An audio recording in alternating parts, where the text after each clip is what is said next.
Hi guys, the Trade Secretary Kemi Badenoch was in Parliament on Monday trying to sell the benefits of CPTPP. But following a lot of fanfare some weeks ago, she admitted herself that it will add just 0.08% to GDP. It has now been discovered that her own department considered this to be an overestimate. So here she was in the House of Commons criticising Labour for not believing that this was a wonderful result. Have a listen to this. The Secretary of State, in her statement, mentioned all trade deals involve a quid pro quo, but she didn't actually say what that was in respect of CPTPP.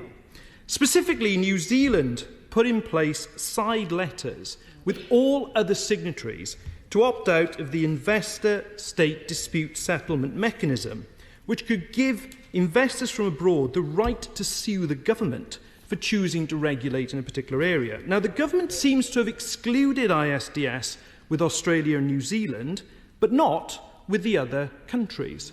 Why have they done that? And what assurance can the Secretary of State give that it can legislate in the interest of the British people without threats of being sued under this mechanism?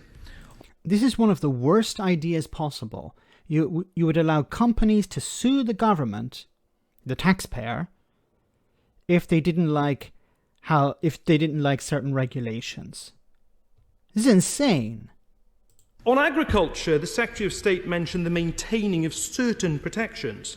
But can she be more specific? What particular support will the government offer to the agricultural sector, and when, particularly given the strong feeling that ministers sold out our farmers to get the Australia deal over the line?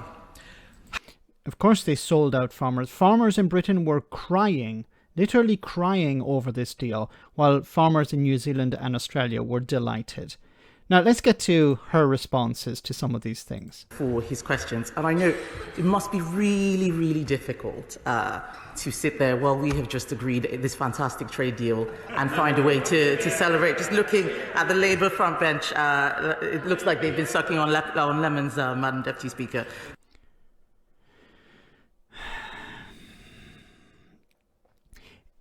I've said before, in order to become a Tory minister, do you just have to collect coupons?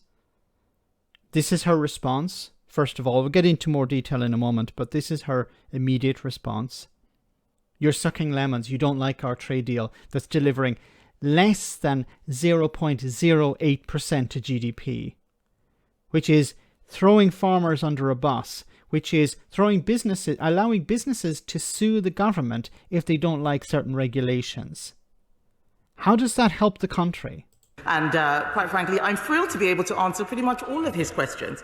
So the first thing to emphasize is that he's claiming that this has happened at the expense of the India Free Trade Agreement. And quite frankly, I've stood at this dispatch box and told him that it is about the deal, not the day. I know that the Labour front bench would like us to rush into a deal that doesn't get the best for this country so that they can have something to criticise, but we are not going to do that. We are going to negotiate a free trade agreement that is of mutual benefit and that meets the needs of both UK and India citizens. We're not going to rush into anything.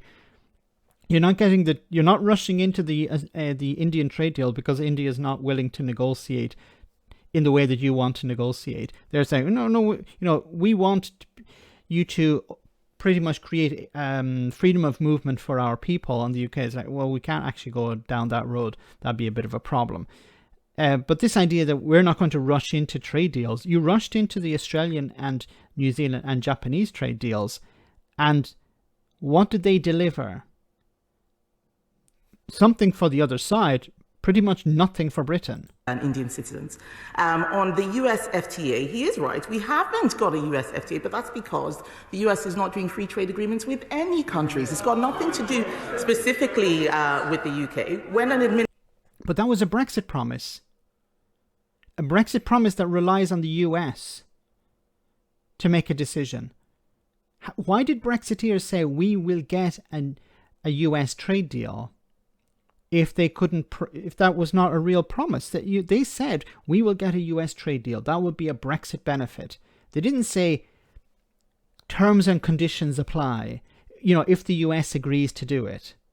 Administration, when administration changes, we cannot control what the partner country wants to do. So instead of just moaning, what we've done is got on and signed MOUs with US states. The Minister for International Trade is not here today because he is actually on a plane to Oakland. But these are worth pretty much nothing, and there was no necessity to leave the European Union to sign these things. These things happen all the time. Homer to sign such a deal right now. So I'm very pleased to be able to let the House know. Madam Deputy Speaker, the Honourable Gentleman talks about a quid pro quo. Yes, that's absolutely right. So one of the Trade Lessons 101, which I'd like to give him, is that you can't agree a trade deal where you get every single thing you want and tell the people on the other side that they can have nothing. But that's exactly what you did. It's not about trying to do that. You literally did that with Australia and New Zealand. You gave them everything and you got nothing in return. Pretty much nothing in return. Some sort of Jim Jams or some sort of biscuits or something. That's what the UK government got in return. Zero tariffs on animal products coming in from New Zealand and Australia, decimating UK farming. How are UK farms supposed to compete with farms the size of Wales in Australia, with lower environmental standards, with lower animal welfare standards?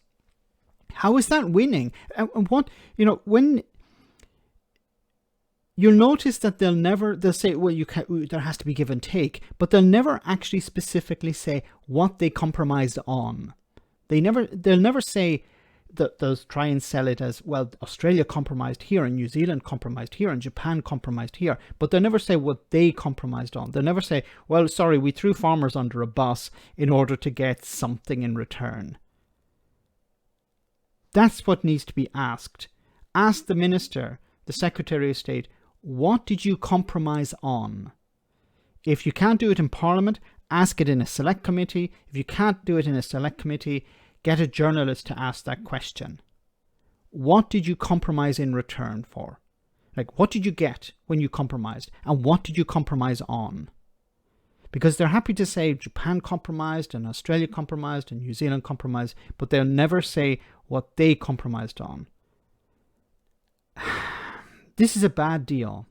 And of course, the agreement will not be part of any referendum. The British people will not be able to decide whether they want to be part of this trading bloc or not. Like, the whole idea behind Brexit was we need to take back our sovereignty. We don't have our sovereignty when we're part of the European Union trading bloc. But now we have our sovereignty back. We're going to give it away to this trading bloc on the other side of the planet. But the British people won't be allowed a referendum to join it. Absurd. Let me know in the comment section, guys, what you think. As always, your comments are greatly appreciated. Thanks a lot.